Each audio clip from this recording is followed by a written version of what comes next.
And then you have Goa, the Goa context, which is trying to urbanize in a similar way in some ways, but which has many more options open. So it becomes that much more critical to kind of raise ideas of urbanization in this context, which are maybe set in counterpoint to what's happening in Bombay. But Bandra Collective is actually, because it works primarily with the municipality in terms of what projects are coming our way from that pipeline. So there is sometimes a big spike and sometimes a bit of a lull. Okay. So at one point there were 14 parks that were being designed, all parallelly, and people are going crazy and trying to match that workflow. But now, for example, we're trying to work with a couple of residents of this Khardanda road and propose a sort of a vehicular and pedestrian plan for that area. But it's not on fire. It's not being commissioned. So it kind of ebbs and flows a little bit, especially because it's not a client-based interaction. So those kind of projects have their own timelines. And Goa Collective, actually, it's interesting. Like right now, we're not even trying to focus too much on doing projects. Like it's more about actually problematizing in a more nuanced way. Right? Like if you're not able to describe the problem, in a way that is more illuminating, then you end up coming up with half-assed solutions. So I think right now we're just trying to feel our way, write a lot, make the waters a bit muddy, because otherwise, like, you get that 60s clarity. Yeah. Damn scary. Testosterone driven design process. Why Goa? Like, do you have something there, or why you moved to Goa exactly? Like, what about other cities? Mostly for what it says on the label. We have a 1-year-old. We had a 1-year-old son when we decided to move. And I remember this decision. Actually, he was walking on the street outside. My father had taken him in the building for a walk. And at that point, because, he was like dodging puddles and, there was actually no space to walk. So at that point, I think both me and my wife were actually in the balcony looking down and keeping an eye on him. And that's when we actually realized that we need to move because, Bombay is home, but it's not what it was 40 years ago when we were growing up. And the kind of opportunities and the kind of environment that we wanted to offer to my kid is kind of fundamentally different from what exists today. So yeah, it's really time travel, just traveling back in time to gain some more time before it catches up again. Cool. So it's safe to say that you're a public figure. You have the cover of the public to speak out and voice your frustration or criticize the government or whatever you want to do. So to an individual who may be a private citizen, what would activism actually mean for them? Like for them, him, her, whatever the pronouns are right now. I think deeper engagement, I guess. In whatever space, and right now is a great time for it. You can see resonance all around. Lots of artists are, able to voice themselves. Musicians are creating content for, to voice their thoughts in a better way. And I think, the voice of civil society is really not really heard in most cases. We hear very fringe voices that then tend to speak for everyone, which is actually not the way things are on the ground. True. By and large, as a society, we're fairly chilled out people, not like, psychotic people bouncing off the edges all the time. So I think more normative voices really, the world is not that bad, as it's kind of made out to be on news channels or that kind of mainstream rhetoric. Because on the news channels, we always keep hearing about whoever criticizes or whoever has a different voice or something. They're always found in prison or something, in jail or something, and some crackdown is always happening. And there's a kind of environment which is created where you don't know whether you really want to put out this tweet, you want to put out this post on Instagram or not. So That's kind of what I was saying, that if at Yeah. all that kind of thing is there in your head, then what do? I still want to talk. I still want to voice my opinion, but then I'm afraid that something's going to happen. Yeah. Yeah, I mean, there's no solution for that, man. I mean, either you do it or you don't. I mean, I don't have a magic bullet. No, but I mean, one of the things that I do feel is kind of interesting, and I feel it's a responsibility for most creative professionals is to really expand binaries into spectrums, right? Like, I mean, what mainstream narrative actually gives you is a particular format, right? Like they frame most things as debates, like are you with us or with us or against us, Exactly. or are you? And this is the same shit with design education as well. Like, I mean, form and function and all that kind of these kind of binaries. Which are thrown and thrust down our throats, which is this kind of relics from the 60s. And I don't think the world is a binary world anymore. Like, so I mean, most things that people thought were binaries even 15, 20 years ago have now become spectrums, right? From autism to gender to I mean, everything is kind of a bit more fluid and a bit more fuzzy. So I feel adapting processes that allow us to actually make sense of a world in a more fuzzy way. Like, so my interest in speculative fiction comes exactly from this, that that why does the future need to be a destination which is common for everyone? It doesn't work that way. Like, the present is not common for everyone, right? Yeah. I mean, you have a 3,000-year-old farming practice going on, like sort of 2 lanes away. And on one side you have like whatever, my son flying drones, and I mean, it's not equal. It's not a simultaneous event, right? So I think, especially in speculative fiction, you can explore a much wider territory of output. Okay. And I think it changes your neurology a little bit. I mean, I think it makes you a spectrum mind, and you stop being a binary mind, like that your future vision is as valid as my future vision. And then the dialogue is to see how we can coexist and how we can create a more kind of valuable situation for all of us. So I think, and this turns the mainstream narrative on its head, like because you're constantly pitting people against each other because that gets you better TRPs. But in actual essence, if you're looking to gain deep insight, then you need to create symbiotic environments, not environments that the basic grammar is opposition. Understood. Okay.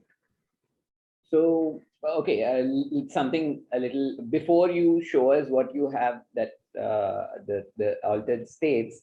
So just one more question. So once, if you remember, I had spoken to you. You had given me a piece of your mind regarding a award competition that I had entered or something. So I wanted to know. How did that go for you guys? We are in the finals right now. Oh, it's still happening? Yeah, it's still happening. So we are in the finals right now. So I guess we have to थोड़ा और circus करना है शायद. So I was just saying that for small and mid-level firms, what is the recourse to reach a larger audience with your work? Because all the popular magazines, they just want to print the ones who are right at the top. They want these particular architects, so they want these art designers only, and you repeatedly keep on seeing the same work. Yeah. Or the same person, either they're talking or they're showcasing their work or whatever. So what do you think, are award competitions really toxic, or they make you value something too materialistic or something? No, I don't think it's a toxic institution. I think they're playing to their business model. I mean, magazines need to fill up 2 months of they have 12 issues a year, out of which 2 months a year gets taken up by their award issues. So for them, it's purely content. I think they are outsourcing their content to people who many times will pay to put their own work into a magazine. And I mean, maybe this was a problem 20 years ago, but I mean, today, no, man. I mean, if you're able to do outstanding work, I mean, it creates a pull model rather than a push model. Like what happens from design to publication, it becomes always a push that, this is what we're doing, look at it, feature it. Yeah. I mean, today everyone is a publisher, no? Like There's actually, I mean, like say for example, between you and Bill Gates, you have the same tools. With a little bit of, and I mean, my main problem with that whole institution is really, where do we get our validation from today? Like, I mean, like, do you need a design publication to tell you that you're doing great work? I mean, the more you think about it, no, you don't, because their metrics are completely different. I mean, you need to be buying into a global homogeneous style, or you need to be riding some kind of craft trend, or you need to be, doing something really brain dead actually, to be featured there. And for what? I mean, it's not like we're going to get business from there. I mean, we actually stopped having a website because we realized that मतलब 15 साल में एक भी serious inquiry नहीं आया website. So what's the point of having it? It's just like a maintenance nightmare, man. I mean, you might as well have fun on Instagram and, I mean, do whatever it is that you want to do on the side. So I mean, it's a really, and the worst part is, the bad point of entering competitions is actually we tie up our own self-esteem with the results, right? And our own way of looking at our own practices and our own way, and that is very dangerous because if you're on the inside, I mean, in another 10 years you'll be on these juries, right, where you are then asked to judge other people's entries. Okay, and you should be on those juries. It's ridiculous, man. It's really, really horrible. Like other time, the people's moods are spoiled because they only got samosa and chai, and it's not like there's the caviar kind of thing. It's really bad, man. Don't get into it. Shit show. Where do you buy your clothes, Dad? Goa? But I buy all my clothes from this place called Paperboat. It's very good. Paperboat. Paperboat. Check it out. Okay, all right. Sponsor plug.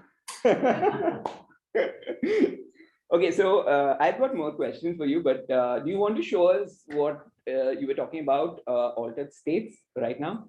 Sure. I mean, if that helps, I mean, I'm happy to continue this way. I mean, if you feel, I just put together like a thought start. I thought like I'll share some random stuff and just to swerve the conversation a little bit. You want to do a few more, then? Yeah, go for it. You're the host.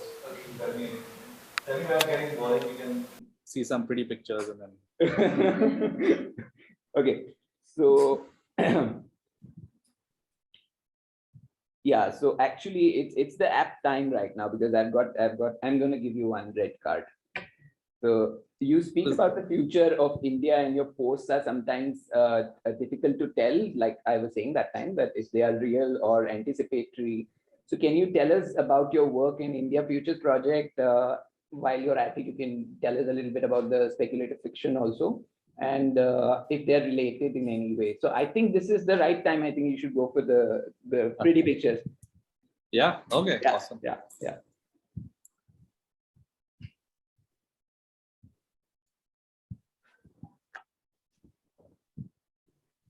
Altered states. Bhagwan sabka lamba kare. So yeah. So I mean, I think this is really from what we were talking about, Sahil.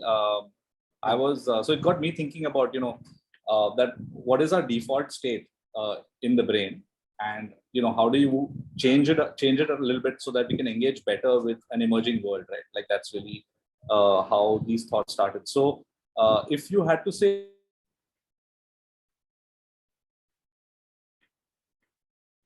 what happened? This glitch has to be sorry, we lost you for a while. Oh, sorry. You're back on. You're back on. Okay, cool.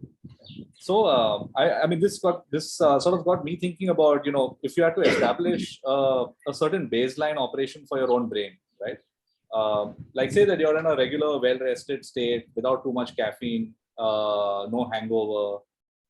Generally things are fine. Your cats are okay, taken care of. There's a certain kind of baseline operation that you can, assume, like you take this for granted, right? And there's a certain conception, I think, in the 60s that started off with this idea of the brain as a machine, right? So this was this conception of the fact that the world is a mechanistic kind of a construct, and you have your own brain working as a machine which has different cogs and cogs and sort of wheels, and this kind of resulted in this kind of Turing machines and all these kind of the early computers where people were trying to manifest reality mostly using this sort of cogs and wheels and wires and switches and stuff like that. And this was a sort of early attempts at establishing a baseline for sort of the human condition and the human brains and how we kind of engage with reality in that sense, And what that conception leads to is these kind of flowchart based processes, right? So this is, say, design institutions, architecture schools that are, remnants of, say, 60s thought processes, where form follows function, where there's this kind of deterministic, if you follow this process, you will reach a meaningful outcome, stuff like that. And what happens is that we then tend to manifest institutions in that vision. So, whether it's your bank or your government, all of them follow this kind of tree-like organization, right? It's this like a central branch, which is the main hierarchical pillar. And then you have this sort of branching network of hierarchies that emanate from that. And this looks at design as a process, right? So if you follow this design process, you will reach a certain design outcome. And the sort of by corollary, what this means is that you have a problem and then you have to find a solution. Like this is the kind of framing of most 60s education, right? And this leaves us with this very strange kind of modernist fetish, right? So like have you ever thought like why are designers and architects so crazy about Chandigarh? Right? So it's actually in our collective imagination, Chandigarh is like this kind of prototypical city. It's a clear-headed vision. It's straight roads, large avenues. This idea of planning, basically, where you can see a city from a helicopter and then impose your vision on the terrain. And Corbusier uncle also, so he actually, he was fascinated by this idea of tabula rasa. So, Chandigarh was built on a rejected city plan for Paris. So he actually was going around the world meeting lots of really shady people, including like, fascist dictators. And thankfully his plans were rejected in most places, but then he found India and he kind of managed to build his vision over there. And he looks at cities as a blank piece of paper and a clean tablecloth, right? So he said that, you have to firstly remove everything, remove context, remove everything, and then you can actually imprint yourself on that landscape. And this is an interesting picture of, of his team studying like rural context. And what's really interesting is that this is like a demolition meeting, right? Like it's like, abhi, acha, ye sab kachra hai, idhar nikalne ka hai, now, so this is the sort of 60s mind, right? This is how, when you view your own brain as a machine, you will see the world as mechanistic, and you will see the world inhabiting problem solution kind of framing. And you will then look at everything as a problem to be solved, right?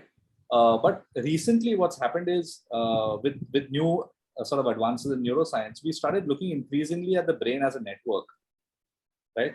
So we've stopped with the machine metaphor and the kind of tree-like flowchart kind of processes. And we've moved into these really nuanced understandings of how neural networks talk to each other, right? So the brain has a massive inbuilt redundancy. Large parts of the brain can compensate for each other. And these are all very, very new learnings in neuroscience. And these are things that we just about are slowly coming into our own processes. I guess the kind of what we're trying to draw parallels here is that our internal environment and an external environment, right? Like when you conceive of your own body and your own brain primarily as a mechanistic system, which can be easily translated into algorithms and made into Turing machines and then used to solve problems in the real world, it creates a very, very kind of extractive relationship with the world at large. But if you look at yourself and your brain as a network, which is inherently linked with other networks around it, and then actually your kind of self-image becomes one of symbiosis, right? Like that you're always trying to find adjacencies, you're trying to find collaborations, you're trying to build networks and collectives. You're always looking outside yourself to find, I mean, there's a reason we call it like-minded, right? That you're looking outside to find like-minded individuals who are then make the sort of network stronger. So if you remember that there's a sort of a flowcharted kind of a map, which is a more pyramidal structure. This network actually manifests in a series of nodes, right? And the sort of intelligence of these nodes is derived from this organism called the rhizome. So this is like your 8th, 9th standard biology, where you have these kind of rhizomatic root networks.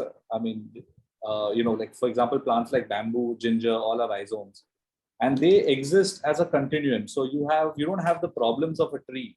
Like the tree, what happens is when you have a very strong hierarchical tree network, you can actually chop the trunk and the tree dies, right? But here, what happens? A rhizome is very, very tough to kill. If you chop one bamboo shoot, like 3 more come up around it. So it's a very resilient network. And the strength is in the network, it's not in the individual. So I think slowly what happens is our design practices will sort of become less about problems and solutions, and they'll become more about emergence. That how do you create kind of localized networks of people and practices and people who are kind of pooling in influences and pooling in skills, and solutions emerge from that network. They don't you don't follow a linear flow-charted process to achieve a solution, right? And what's really interesting is that it works like a map. Like for example, when you're say navigating to a place, right? If you start off with your Google Maps wala situation, it'll be like aage se left, फिर right, फिर सीधा, फिर ये traffic will take so much time. It's a fairly deterministic flowchart process. Like you take this left, take that right. But if you open up a map, a paper map, right? The map doesn't tell you where to go. The map doesn't tell you where to start and where to end. You can select that, okay, do I want to see mountains on this road, or do I want to take this road by the river? Am I traveling by boat? Am I traveling by foot? Am I traveling by jeep? I mean, you will choose different ways of engaging with that map based on your own kind of node characteristic, right? Depending on who you're with, depending on what time of the day you're traveling. I mean, so the map actually opens up potential, and the flowchart actually cuts down potential. Like you actually create a very, very sanitized process which gets you to point A and point B in the worst way possible. But your map actually is opening up possibilities and saying that this is all the different ways in which you can engage with this terrain, right? So I think so some of our own fun experiments with trying out shifting our own baselines, right? Like how do you shift your brain from the 60s kind of flowcharted process to a more nuanced kind of process. So, I mean, it comes through different things. Like one of the really fun things we read about this overview effect. Like, this is actually why people like you mentioned the billionaires, the space race. Why are people going to space in the first place? It's what's really interesting is that when you view the planet from outer space, right? There's a certain cognitive shift that happens. So people's brains change when they go to outer space. So the neurochemistry of your brain actually creates this really crazy appreciation for Earth's beauty, right? Because you suddenly see the fragility of the planet, like you see it as a finite, very fragile, small globe in the middle of the blackness and the hostility of space, right? And you realize how like the atmosphere is as thin as a fingernail when you see it from here, and you cannot come back and pollute. You cannot come back and sort of contribute in any kind of destructive activity. And it's a very, very well documented shift.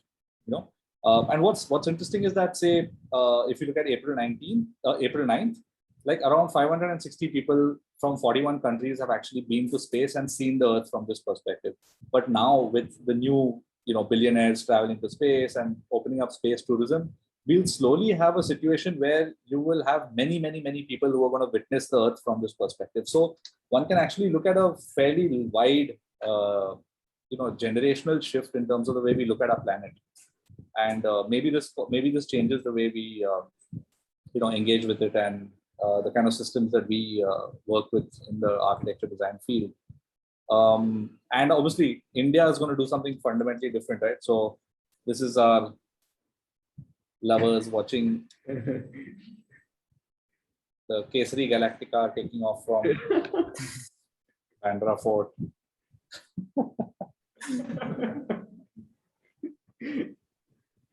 So and I mean, obviously, people are going to go to space only to get married, right? Like that's where the main. So you'll have like whatever zero gravity Varmala situation going on. And of course, the more acid you do, the better, I think, overall. So, and I mean, obviously, one is using this as a placeholder for a whole host of various psychedelic experiences, right? So, if one looks at what this does to your brain, this actually single-handedly creates synesthesia, right? So, basically, you have crossover senses. So, where you can see music and hear flavor and do all these interesting things with your baseline. So what it actually does is it mixes up all the partitions that you've created in your brain. And once you have even higher doses, it kind of takes you into this kind of really different spatial temporal dimensions. It's a very, very interesting experience. So what we did was, a while ago, this was a project that was pretty much conceived on acid, and this was this place called Shroom. So this is actually an exercise in organic form making, and because of the way this site was and the sort of design process was that you're able to actually see edges, right? And one of the ideas was that you should never be able to see an edge. So this actually started off from a fairly fluid kind of sketching practice, lots of really interesting form making, and so we also got into things like if your lights are synced to 4 beats per minute. This place has an electronica backbone, so it was playing some really progressive, like deep house and sort of psytrance on say Friday night, Saturday night. And when you sync your lights to 4 beats per minute, your music and sound is always in sync. So eventually what starts happening is that your space, sound, and the sort of light all starts becoming a single entity.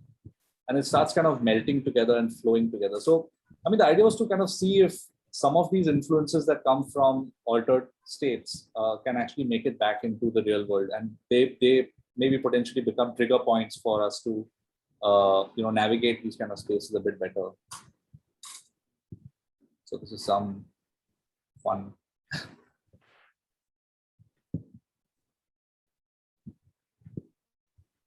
And of course, like experiments with algorithmic computation and digital fabrication. So for example, I mean, what's really interesting about this whole paradigm is really that when we are using algorithms to process and when we're using 3D printing to actually manifest these forms, what you're really doing is to create a second brain outside yourself, right? Like these are kind of forms that are very, very tough to predict. And the fact that they're recursive and parametric, they make them really, really incredible playgrounds. So what we're actually trying to do is then to create an additional computation entity that is outside our own brains, right? And so like, for example, we're able to work with, photogrammetric artifacts from South Indian temples and try to construct zero gravity temples in VR. So what would the same craft and the same motifs and the same kind of artifacts look like when they're in this kind of more mathematically derived universe, for example? So, I mean, there's some of the work that we do in the lab around future of craft, for example, which is just trying to see what are the forms that craft could take when it's, freed of the constraints of gravity, for example. So yeah, that's about it. Namaste.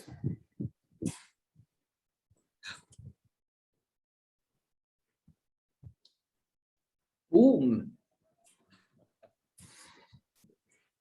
So I wanted to ask you this nature nurture thing which you said, which related to Chandigarh.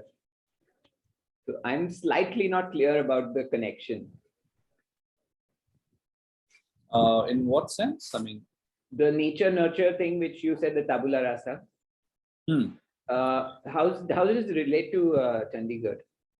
So, I mean, essentially, I think, Chandigarh being the manifestation of a certain idea of modernity, right? Like where a city like Chandigarh and say hard edge projects everywhere, like where like say the Ahmedabad riverfront is a good example as well. Have you been to the riverfront project? No, not right now. So it's, I mean, these are basically, I think if you're looking for context in any place, and especially in a land that is 5,000 years old, right, you will find context. But when one is looking for a blank slate, you will always find blank slates. Like you will, the first impulse is to erase context Okay. and then build completely afresh. Yes. Because we value processes that are rooted in 60s modernism. Right, because like the idea of today of an informal settlement or say a village which is indigenously conceived of and people have built it with their own money and their own resources. Like because of our education, we are taught to only see the messiness in it. Like we see it as unplanned, we see it as, but that's like throwing the baby out with the bathwater wala situation. Like that, you're completely not seeing anything which is working in that context. You're only seeing, form making.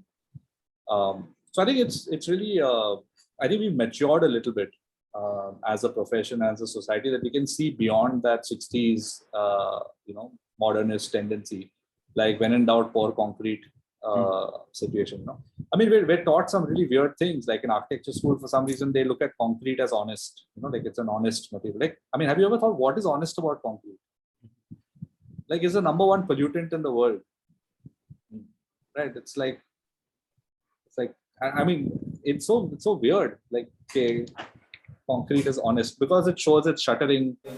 When you use ply, the texture of the ply, I mean, you can write poetry for all this bullshit, but it's so strange that you're working with something which has such a massive carbon footprint, which there is no chance of any craft or any kind of lifestyle engagement with that kind of material. It has to be done in the most unimaginative way. Like, why would we always draw rectangular floor plan? Like, where did all this come from? Vastu, I guess, yeah. No, man. I mean, all these homes also like fully aligned with Vastu. Yeah. I mean, in its most liberal way, not in the dogma. Yeah. But in the science. So there's certain logic in it, but I think there's all these 60s conceptions that are actually now slowly, thankfully, being weeded out from even education. So I think if you're looking at sort of a more network education, right? Like so, like even completely honestly for us, like some of the more meaningful work has actually come from collectives. Where you dilute your own presence in the ecosystem to a point where you become one of the nodes. Right, and one is trying to create many such collectives. So, say the Bandra collective is one, the Goa collective is another. Then we're also trying to create this India Futures project as a collective of sort of similarly like-minded. Then there's also something and there's smaller collaborations happening with, like, say, with Nuclear, for example, trying to look at the future of music. And so, I mean, basically, you're trying to be a part of many such conversations and such groups, and try to draw connections between one and the other. Tell us what are you doing with Nuclear, and what did you do with Antariksh Sanchar? What is it exactly? It's a game, or is it a album? Or... No, so I mean, the principal at Antariksh Sanchar is Avinash, who's a very close friend. I mean, we know each other for a long time. We actually moved to Goa around the same time as well. We were in the same studio, and I think it's again a sort of a exploration of very similar things, like the way he looks at heritage conservation, for example. I mean, he looks at his video game as heritage conservation, right? He's just taking it into a different medium. But some of the, so we ran a couple of heritage labs in Goa, and he sat in on those labs, for example. And some of his inputs were very interesting. He's like, that how do you make this culture living and breathing? Does it have to occupy real estate? To kind of be a part of a public reimagination of your relationship with the monument. Like, say, for example, you have to walk into a VR version of the Taj Mahal, right? And you got to see how the Taj Mahal was being constructed right from its base geometries, right? Like that, what are the tessellations that were put onto the ground first? How are these base geometries aligned with, say, constellations, with this sort of imagination of Jannat or paradise? And how do you then intersect rivers of milk and honey, which are mentioned in Quran, with the geometries of the site? And I mean, how do you do this in the real space? right? Like you have to tell these stories using immersive media or film or music or VR or something like that. So I think if you're opening up these kind of conversations beyond design and architecture and our kind of echo chambers and opening these up to multiple different people, something very, very interesting comes out of it. Like so as part of the collaboration with Antariksha Sanchar, I was trying to find an illustration gray space between say the temples of Madurai and rocket architecture, right? Like, so how do you actually build a rocket and build a Gopuram, and how do you find a architectural in between, right? So, and those kind of things you have to just draw. Like, so I was just doing a lot of drawing and I was sending it to him, and he was putting it out as concept art, right? So, I mean, these projects start in these really interesting gray spaces, and they don't necessarily need to have any kind of, you know, utility beyond the expression, beyond the exploration itself. What are you doing with nuclear? Oh, with him, it's like again, he's also a very old friend. Go back a long way. So I mean, again, similar. If you look at a Gopuram I mean, it started off with him as a conversation on Balinese temples, like that about you know, can you look at them as waveforms, right? And if you look at, say, abstracting the waveform of a temple and converting it into a wave file, which is editable on Ableton or a mixing platform. Then can you reverse that process and create a temple based on a musical waveform? So, for example, if you had a Buddhist chant, how would that manifest in concrete or, you know, in lava stone or something like that? So, I mean, and all these are reversible processes. As soon as you bring it into the binary system, all of these processes start talking to each other, right? So, yeah, stuff like that. So, do you have like a washer dryer at home, or do you have a washing machine at home? Or? Washer dryer, man. Pandemic. Dryer said the clothes get really bad. They come out really bad, no, from the dryer. Now who's watching, man? Not even ironing clothes. You not removed an ironing machine from for 2 years now. The way it dries on the line is the way you wear it. Yeah. You get a crease around your nipples. That's how it works. Okay. So does the future of let's go to climate change for a little bit. Does the future of climate change still lie with the individual of this planet, like how it was in the 90s? It was about turn off the tap, turn off the light, don't litter. Then it was later on it became reduce waste and recycle, and now it has kind of gone out of hand. And the only way to control climate change seems to be policy change, or making a new policy which is based completely on climate only. So what do you think? Yeah, absolutely. I don't think it ever was with the individual. You know, I mean, it's actually a way of large corporations to palm off their guilt onto individuals. I mean, a lot of these campaigns are actually funded by large polluting organizations. I mean, there's nothing that you can do in your house that, say, like a Shell or an Exxon can kind of, you know, I mean, it's a way of transferring blame. So I think, I mean, I think people have seen beyond that long back. I mean, I don't think there was ever a thing of, it's good practice anyway. Like, you know, why would you want to waste fresh water? But yeah, I mean, and depending on whose projections you're following, I mean, it can be fairly dystopic or fairly utopian, depending on how you look at it. Because, say, for example, this has sparked up a whole new kind of series of projects in geoengineering, right? Which is scary in its own way. So there are like, so I mean, just for example, there's a scheme which is being seriously thought about, that how do you cut down the sun's, you know, how do you cut down sunlight coming to Earth to reduce global warming? It's like putting sunglasses onto the sun, right? So there's a particular sweet spot where the sun's rays, there's a technical name for it somewhere, but they were planning to float like 1 million drones there in space, which would actually create filters in space so that the sunlight is filtered when it comes to Earth. So these are the kind of projects that one is talking about, where this is what people are thinking, you know, like about how do you cut down. I mean, so you turning off your tap in your house, or, you know, putting 5 solar panels on your house is you know, at one end of the spectrum, and on the other end of the spectrum, you have these massive geoengineering. Like I was reading about this one scheme where people are trying to do micro bubbles in the ocean. So the bubbles in the ocean create a lighter ocean, which then reflects more sunlight back. Wow. So you have, that's one end of the spectrum. So, so the way There's also talk about bringing the woolly mammoth back there is talk about that as a climate change. because we're going to store ice age again. No, so there's a part of the Siberian tundra which is actually which has to be where you need an apex species in those ecosystems. So the woolly mammoth, the woolly rhinoceros, all of these people are planning to bring them back. There's already something you should look into it. It's called a place called Pleistocene Park. So there's a guy, I think some Russian scientist. He's bought some crazy amount of land in that tundra, and now he's slowly building the ecosystem for these extinct species to come back. Extraordinary. What was the It's name? like some Pleistocene Park, it's called.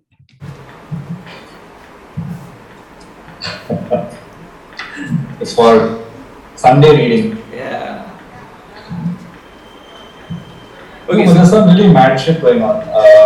So I mean, our speculative fiction is very, very tame compared to what actually people are doing. So the way we are consuming our natural resources and fossil fuels, there is an apocalypse coming, like how you said, no, that we'll talk about the apocalypse because of 9/11 and our continued discussions. So what do you think is a realistic breakdown of the world that we may witness? Like, is it like alien invasion, ghost cities, or like migration to Mars?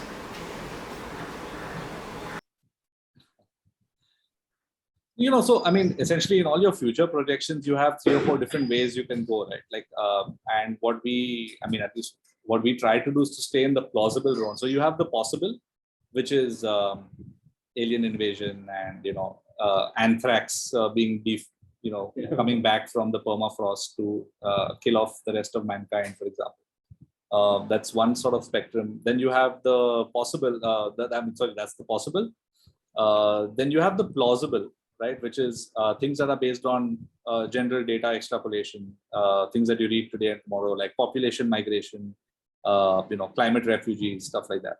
And then you have the preferable. So the preferable is an interesting space to be in because what you're doing is you've mapped out many possibilities, but from there you see which ones actually are worth exploring and worth building steps towards, right? So, and I think the prediction aspect of futures is actually the most boring part, where you say that, okay, this is going to happen, because that's again deterministic. You're saying that, okay, we're all going to go towards this one particular point.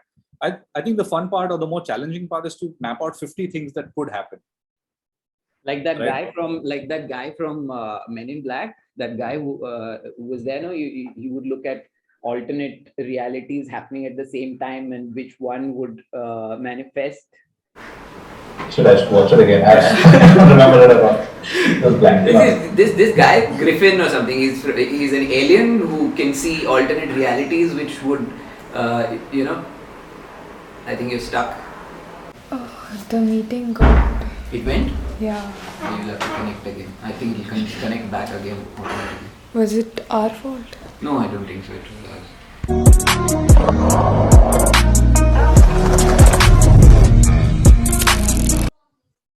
Hi. Oh yeah, I think something dropped in the middle. I think you're on mute, Sahil. I'm audible now? Yeah. Snack break. Wish we could offer you one. Yeah, man. Have one for me.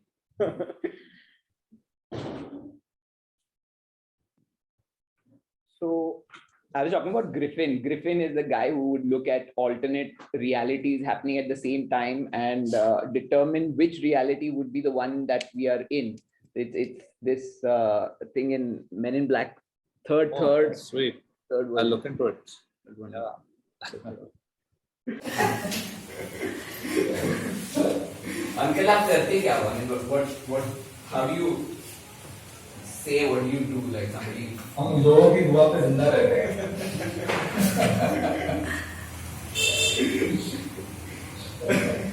Acha. So there is just one more, actually two more things.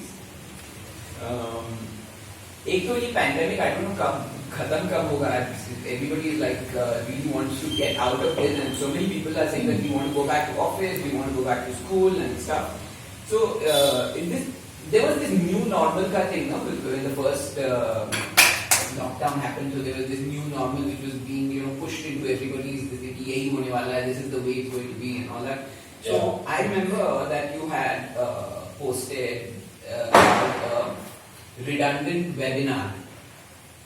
You had this. Yeah. So just talk about that. Tell us about that. Oh yeah, there was some really random post. Yeah, I mean it was like there was the second pandemic of webinars. Like where everyone wanted to do a webinar. Yeah. Corona तो हो रहा है लेकिन.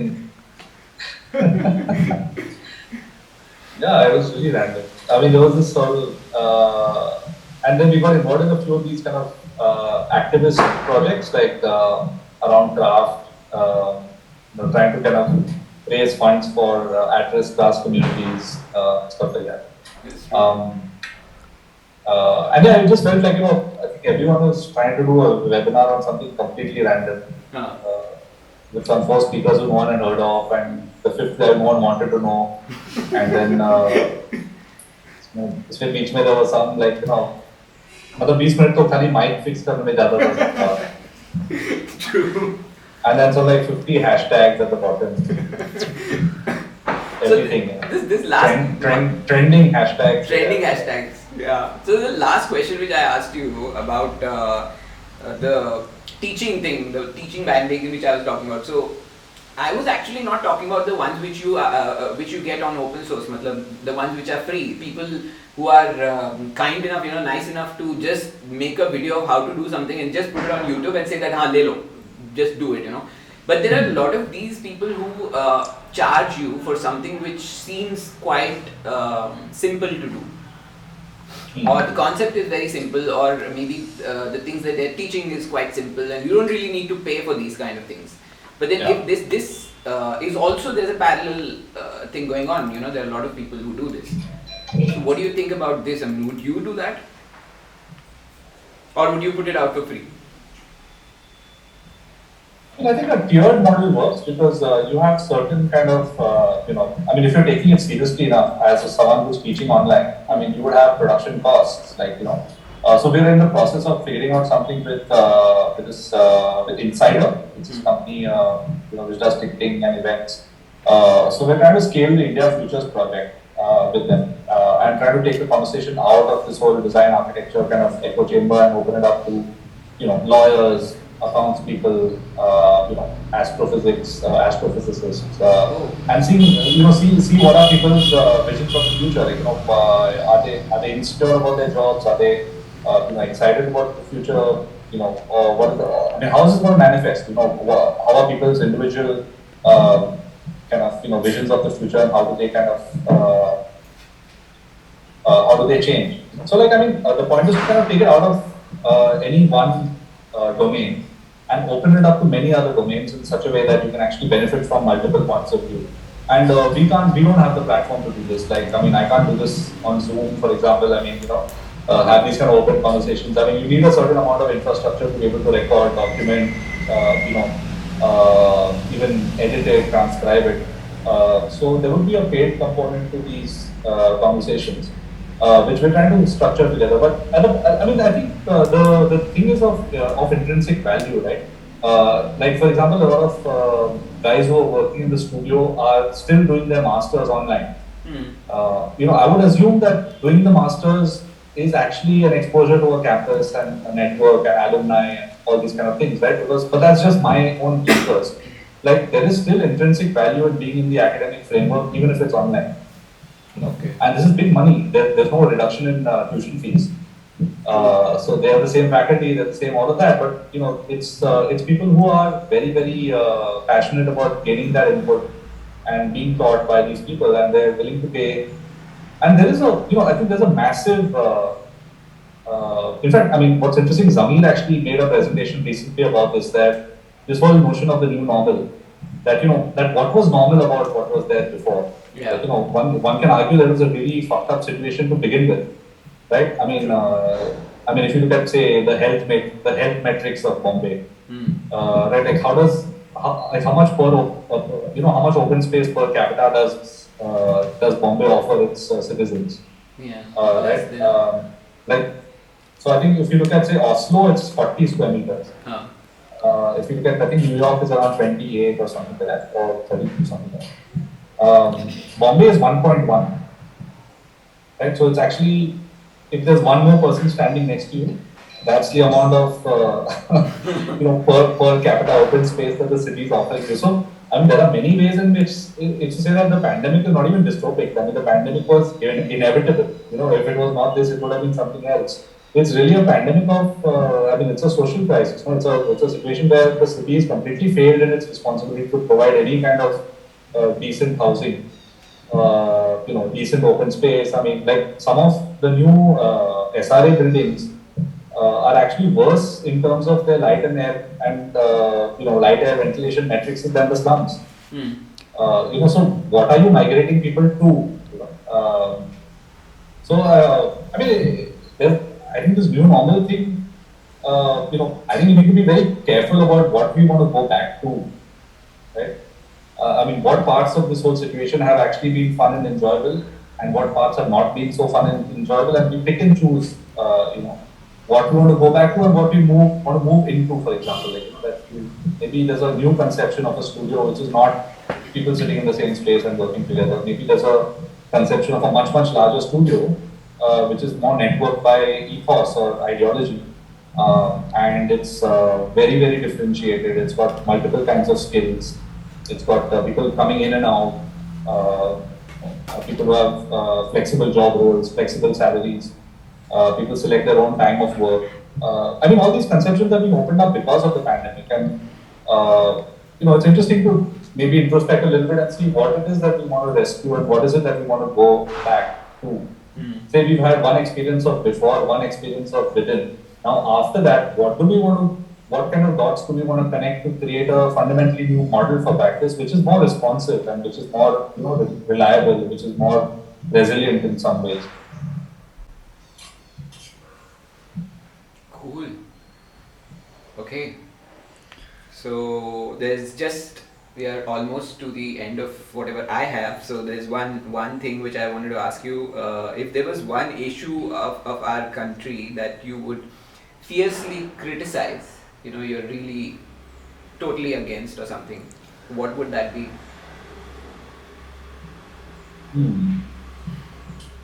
I think mono-narratives, like, wherever they exist. I think one of my kind of now pet research directions is to spot mono-narratives and then try to complicate the issue. Okay. That there's a certain us versus them narrative, right? And with a little bit of research, you'll find out how flimsy that whole premise is. Like to create a certain image of the other and a certain image of opposition and a certain image of this whole us versus them. And I think it comes from that same sort of 60s mindset, that when you look at your brain as a machine, the world then becomes things that you can plug in, plug out, and tinker with, really, rather than really deeply describing the situation first. So some of we've been very hesitant to jump into solutions with the Goa Collective because, you want to just inform yourself better about context, about how deep the rivers of context actually run, and even generating fresh knowledge about a particular subject, which may be very autobiographical. Just it's my way of looking at things, and I want to put it out in the way I find most easy to understand for myself. That in itself is a certain full-time exercise. I mean, one of the things I've actually shrugged off some of the pressure is that I don't know, be pressured into designing and doing output. That'll happen when you're ready to do it, and when something is right to come out. And these are again, work in progress. I mean, there are certain things that are going on and certain things that you want to do, and then you're always kind of hustling in the middle. But yeah. आप So I mean, vote करते हो आप? Vote? हाँ, you vote? Yeah, religiously. Cool. So the place that you are in, so that place is like how old is that place? The house that you are living in, how old is the house? Because I remember that you have where you used to stay in Bandra. I think it was a pretty old house. So the place you're staying in right now in Goa, is that an old house or is that like a? No, it's a rental. Like we've been here for like last 6 years, and it's a very fresh. It's a new construction. I mean, the general plan is to in the next 2-3 months to start work on our own house. Okay. So we're building a place. In space. Close. It's in a jungle. Bali. Oh, So there were like panther sightings in that property. Wow. Yeah, man. Yeah. We have like monitor lizards and snakes as neighbors. Hey, so what about you guys? I mean, I'm also very curious to, what drives you guys in the studio? I mean, where are you guys headed? We are finding our way actually. We're trying to do whatever, we're trying to realize a structure of things. We're trying to find that once we feel that okay, this is the way to go, and then we feel that okay, this might be an addition to this, so we keep building on things. And so I write, so I try to do a little bit of research on my own so that it informs the practice. So like how you said about bedroom ka color kya hona chahiye, so that it should go way deeper than that. So this is something that we kind of like how you said that okay, black and white is not the thing, right? So gray is where we need to, and that is where we will find a lot of things. So we try to see that we are exploring something new, so that we don't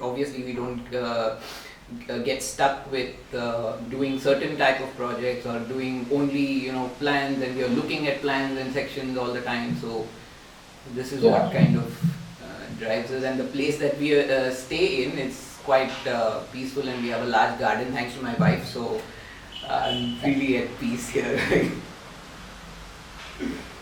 So Nice. And what struck you guys about this conversation with her?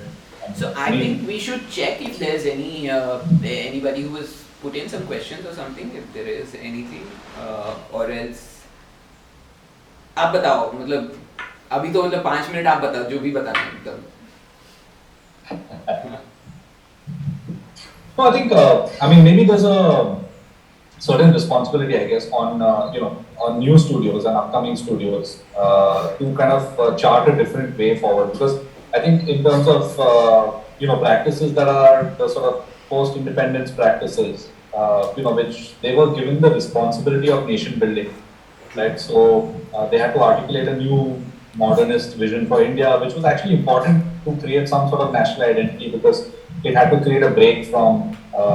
We left with this massive colonial hangover, right? Like that, our own ideas of self-esteem were pretty much trampled into the dust. Yeah. Made to apologize for anything that is maximal and decorated and कि नहीं हम लोग को भी पतला aluminum section में डालेंगे, flat slab डालेंगे. So all that thing of ornamentation, craft, actual engagement with the act of building, building on your own, for example, with your own hands. I mean, there's a massive, like the designer became the person with the big head and the small hands, who has to now by default work with people who have big hands and small heads, right? This sort of power shift that happened, and now what's happened is we've developed tools, which is essentially jargon, to create sort of these silos around professions, right? Like, so you need to be able to talk like this, like the way I'm talking, to be able to gain commissions and like use 13 alphabet words and when you refer to yourself, you refer to as the one. One is looking at. It's all this gallery. The gallery shit basically. When you want to sell a painting, what you say about the painting is what we started doing to our own work more and more. But I mean, what's really interesting with the younger practices is that they're calling out the bullshit. Like that you can look at a project for its worth and put very serious different metrics on projects, right? Like so, and this is something that's going to creep up and bite us in the ass as a profession. That our validation right now comes like what you said about design publications, awards, right? I mean that whole construct it's too fragile. It's very fragile. Like, these are magazines struggling for readership. Like you need to realize this. So Sorry. no, I will just because I'll forget otherwise. So just now what you said. So it's don't you think it is something like money can't buy you happiness, but then make sure that you have enough money to say that the same thing. So if suppose that if you start right from the beginning, if there are no awards or no magazines or no publication, is that good, or do you think that exposure should be there and then you realize on your own, you fall down and then you realize that okay, this is not really what I should be looking at? I mean, if it's entering your own sort of personal, the risk is that it becomes the way the studio validates itself, right? That is the risk. If that risk is not there and you're doing it just for fuck's sake, then that's great. Okay. I mean, you would actually enter these competitions as parody, like send your worst work and see what they say about it. Like some of these, like there's one really, I mean, don't take names here, but there's one of this sort of award practices. Then you have to pay money to enter it. Yeah. Like why? Like 50 paisa kyun dega usko? And these are all like, failing institutions. There's a question about the architecture fraternity. Do you want to take that? Yeah, of course. All right. What do you think are the current problems of the architecture fraternity from the era of legend architects to now? What's your take on the change that's been happening? And you need to justify on both good and bad. I mean, maybe one of the, maybe the less harsh way to look at it is to look at it as relevance. Like, I mean, there was a certain conception of architects, created mostly by Ayn Rand, basically in her books. Yes. People in first year reach Fountainhead and after that fall downhill. Howard Rock laughed. So then the world is there to be exploited. Granite is there because architect gave you a granite perfect. The granite will talk to him and will use it. The Howard Rock का carbon footprint क्या है किसने पूछा नहीं. But I mean, there's a whole bunch of practices that were molded in that image. In fact, some Goa Collective did this really interesting survey where we looked at falling waters and said, in light of current, the discourse around ecology, I mean, do you look at falling waters as a synergetic part of the landscape or imposing itself on the landscape? And I think almost 80% of the responses we got were it was imposing itself on the landscape. So, I mean, there's a general, I think it's the curse of the generations, like we will always try to take down the icons of 20 years earlier. I mean, I'm sure these guys sitting in the back are going to be like, bajawing us after, like, oh, they kya bolte kya. So it's the generational curse. I mean, the main issue, I think it should be age appropriate. I think it should, be slightly. I like that you asked me my age right in the beginning because I think I'm a little aware of my age now. Some nightclub, nahi bata chahiye. You don't know what people are listening to right now. I mean, Acha, since we just came to a nightclub ka thing, so we're doing a nightclub, and I was I was looking at a lot of things I was reading, and so I saw some project that you had also done. I think you showed us that. So that had quite a shroom, right? So it had a very fluid kind of this thing which was relative to the music and stuff. So is that always how you would think of it because there's music playing there, or would you also think of it if it was blocky, because you can also think of it in the way that you have these music blocks where the what do you call that equalizer thing which so you have those blocks as well. So would you also look at it something which could be blocky, chunky, maybe not really fluid? Yeah, I think that particular project, it came out of a very strange time in my life, in also the life of my client at that time, Riaz, and also the chef Deshan. These guys are very, very close friends. Friends, collaborators. I mean, we share a lot of influences. So the thing is, that particular project. So we actually did a biking trip in Spain for almost a month, actually, for around 3 weeks. And we went and ate in the top 10 restaurants in the world at that time. And we kind of realized that there's a very, very huge, conversation that happens between the design team, the team who's, curating the music, the team who's behind the scenes of the kitchen.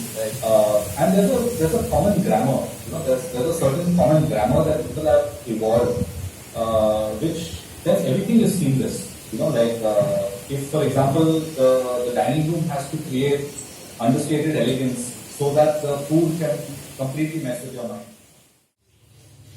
Hi. Yeah. Hi.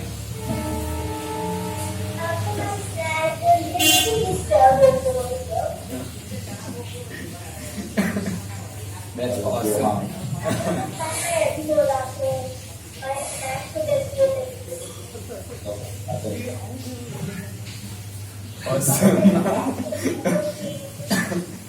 Okay, so I think you need to be somewhere. I guess you need to be somewhere. I guess. So I think we'll bring it to an end here. And it was first. Okay, please tell us how did you feel this thing, the whole setup and the whole talk and the whole chit chat that we did. How did you feel?